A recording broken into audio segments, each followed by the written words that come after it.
So I've been getting a lot of questions on the toughness and total energy absorbed points. So I will talk about those real quick. So if we have a typical stress strain graph for plastics here, I have something like this.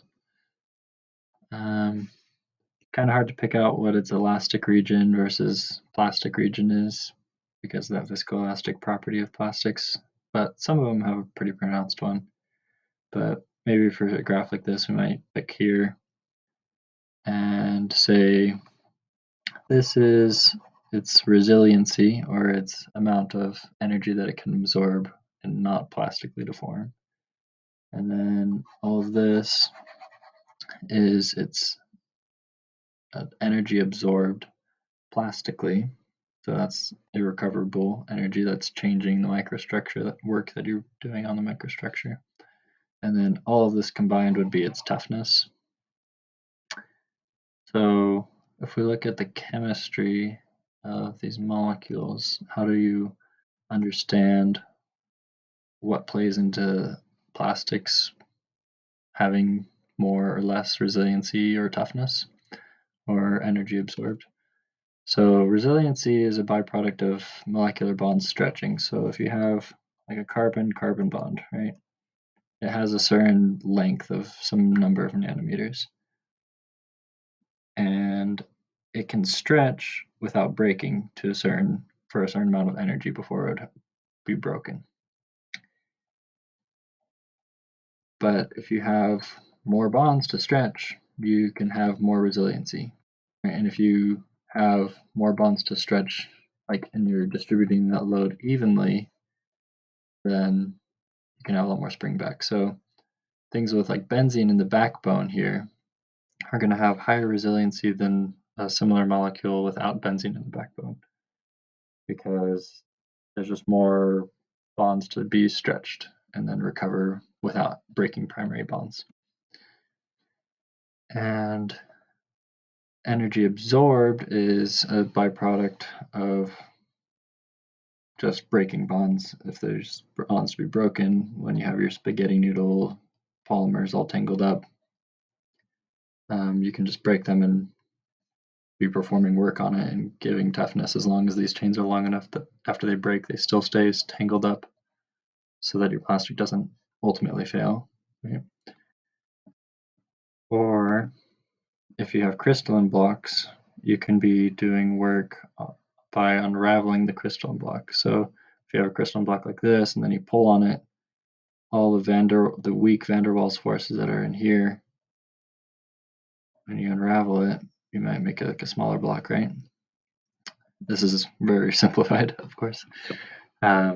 You've just done a lot of work on reshifting those van der Waals forces, and now you've maybe created new crystalline blocks with other strands over here, and you realigned the crystal structure of your plastic.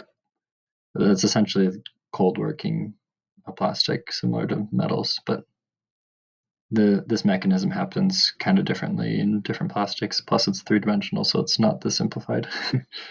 But yeah, so all of this is irrecoverable work, but that would add to its overall energy absorbed. Right, this isn't springing back, but if you're just stretching the bonds, that's springing back.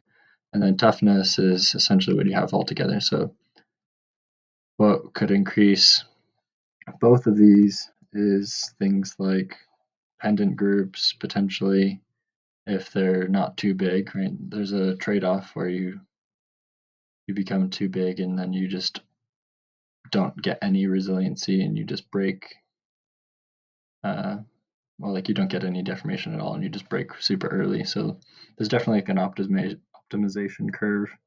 But if you're trying to get the toughest material, you want to hit some not too brittle and not too soft, right?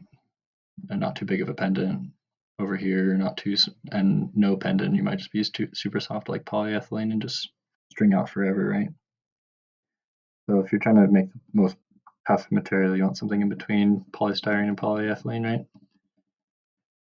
And some examples of that is things like polycarbonate. So they have small pendant groups, which allow you to get the benefit without too much punishment.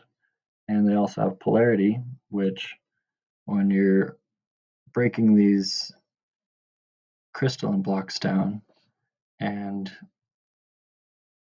if you replace the weak van der Waals forces with polar hydrogen bonds that you're forming with the other chains, every time you break these van der Waals forces, or every time you break these crystalline block forces, it's a lot more work that's being done to break that than just a van der Waals bond. So something like this will add a lot of total energy absorbed and toughness to your material. And so I'll show you some other plastics. So polypropylene's pretty ductile as well, pretty tough. And the toughest material, generally, I mean, this is super general, but you can always make versions of any one of these plastics that are not what I'm saying. But polyurethane is a good example of a really tough material. So you can kind of see all of those things that we were just talking about, and that makes it really tough. So hopefully that makes sense. And if you have any more questions, you can ask me in lab.